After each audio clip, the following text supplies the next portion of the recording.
एक कार्यक्रम था अपना बिहार में। अच्छा। और वो शो करने के लिए हम लोग जा रहे हैं और रास्ते में देखे तो मेला लगा है। हाँ। तो हम बोले लेट पहले ही थे, ये कोई मेला में फंस गए, अब तो लगता है कि शो में नहीं पहुंच पाएंगे, कैसे निकलेगी गाड़ी।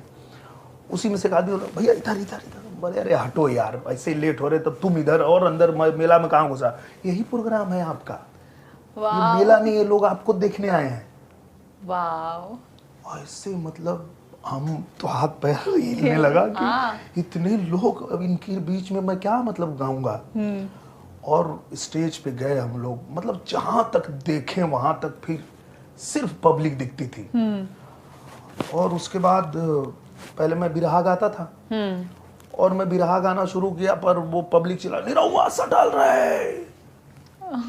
तो हम बोले वो तो 4 मिनट का गाना है, रात भर गाना है, ये लोग क्या।